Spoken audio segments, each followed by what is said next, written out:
SGC here, and we're back for a comics time. This time, April edition. First up,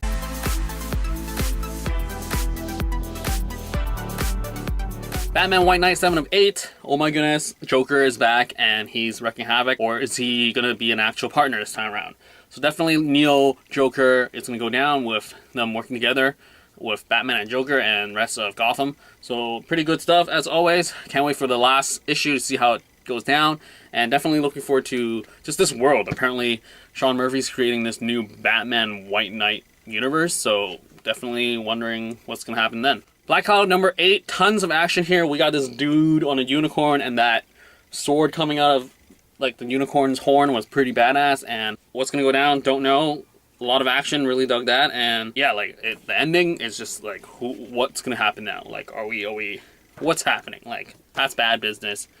What's gonna happen in the next issue? Cannot wait. I Hate Fairyland number 18. We got to find Larry. We found him. Now we gotta get back our lead just to take out this real menace in the world. And it's just like, what's gonna happen? Duncan Dragon saving the world, but are we gonna get there in time? What's gonna go down? Can't wait for the next issue. Next up, Descender 29, tons of action, 2 issues of world building in the past. Now we get down to business and see, now everyone knows what's happening, why Tim is important, and people are just fighting and hating on each other. And it's just like, what's going to go down? Because Tim apparently is super important now because he can control the harvesters. It's pretty big stuff, and oh my goodness, can't wait for the next one. Ballad of the Sang number 2, basically a huge fight with this rock band killer assassin group. And Sang owns everybody, and lots of limbs flying, and don't mess with Sang, because he's going to get you to eat his ass butt. But anyways, it's like, what's gonna happen? Can't wait for the next one. Kick-Ass number 3, more Vigilante making money, and we got this badass coming out, and it's just like, what's gonna go down? And Kick-Ass is in trouble, and decent art, decent story, as always, so can't wait to see what's gonna happen. I do wonder if it's like an ongoing, because I know Hit Girl is a limited series, so is Kick-Ass gonna last longer, or are we gonna get a Kick-Ass number 2, number 3, who knows? Next up, Mr. Miracle number 8. This is one of those issues where I feel like it would be best if I read everything prior and I actually remembered everything. But baby sitting here, and we got like interconnected with fightings and just like character building of just indirectly referring to the baby at the same time. So that's a pretty cool narrative device and plot. And fun times. Can't wait to see what's going to happen in the next 4 issues, because 4 more to go, and that's it for Mr. Miracle for me. The Dam number 9, we got a ragtag group of Avengers, and they're kicking ass, and now they're pushing back, and clearly the demons aren't here to be just standing around for you to rough up, and they're going to push back, and they are.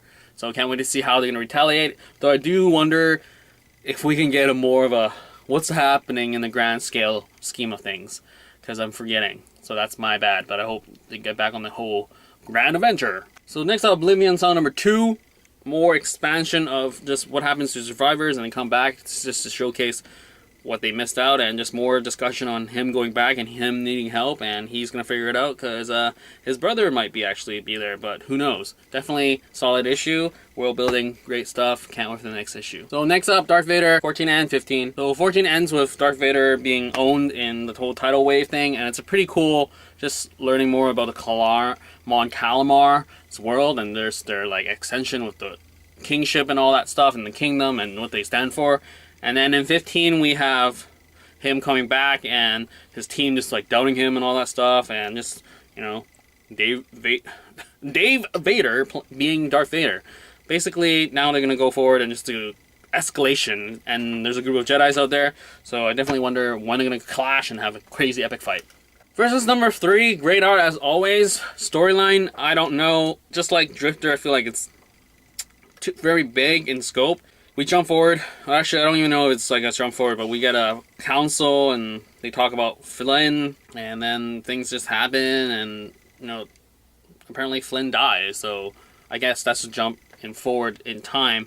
So I wonder what happens there. So can't wait for the art, and yeah, story. I'm intrigued. I want to stick around. Hopefully it gets better. So No One Over Bullet number 6. This is the end of the series. I mean, this is the end.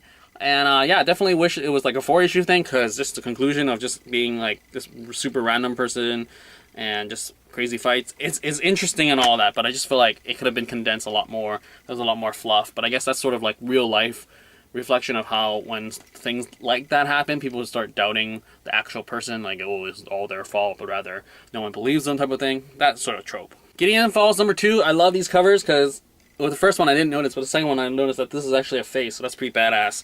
And as it's a world, him trying to convince everyone, and they're just not convincing people.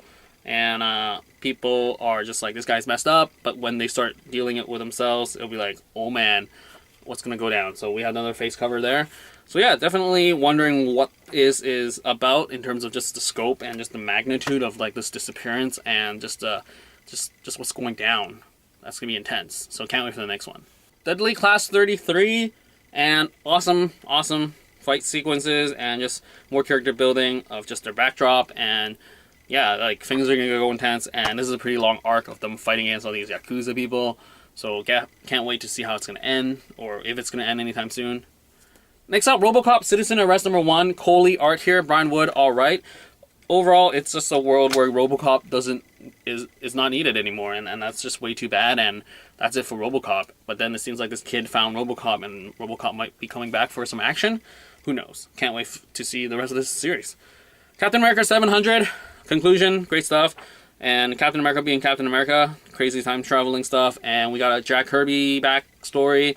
And I don't even know how they did it. It's like Mark Waid, story by Mark Waid based on material by them. So that's kind of cool. And overall, I mean, Samney's art is done. Mark Waid was here for a while. And then 701 is by some new team. I'm not going to stick with that. Waid is writing, I think. So people liking his stories should stay around. But I'm done. Samney was here. And Cap, bye. Rick and Morty 37, awesome issue again. Vampire, Morty, and just a lot of crazy stuff that did not expect. The family having killed a lot of people, and then the backstory is Extra Jerry. That's pretty funny. He's playing an extra, and it's probably going to tie it in with another story because his hand, someone wants his hand. The Mighty Thor 706. Okay, she's gone, and that was a really cool comeback. I definitely dug how she came back. Spoilers, I guess. But just like the scope of what she's going through and just the realization, all the stuff that she learned, and the fact that she goes back, I think it's okay. It is just kind of crappy because it's been done so many times where you think the characters is done and gone, they just come back. But I feel like this one has a very narrative resonance with it, and it's just like hard-hitting, and it's just like, wow, Jane Foster, you got another chance at life type of thing. Keep going. Hit Girl number 3, lots of action, some twist, and totally saw that coming. And one more issue to go. Though the art this time is a lot more rough, and it's just very different, I guess. So I don't know how I feel about that. But just the overall action of it all, I really dug. So can't wait to see how it's going to conclude. And I wonder what's going to happen next. Like, is Millar going to do more Hit Girl stuff, or just what's in the world type of thing? Who knows? Saga 51, hard-hitting issue, definitely for sure. And it's just moving forward, the whole immigration, new bodies, new life. And this, we got the will and that thing that keeps hunting their family. Like, I don't know what's going to go down with that. But, yeah, that ending, hard-hitting. Don't know what's going to go down going forward because it's bad. This is bad news for everybody. So definitely can't wait to see what's going to happen in 52. Anyway, that's it for this whole month for April. I hope you like what you got because it's your money. And as always, this has been Comics Time. Out.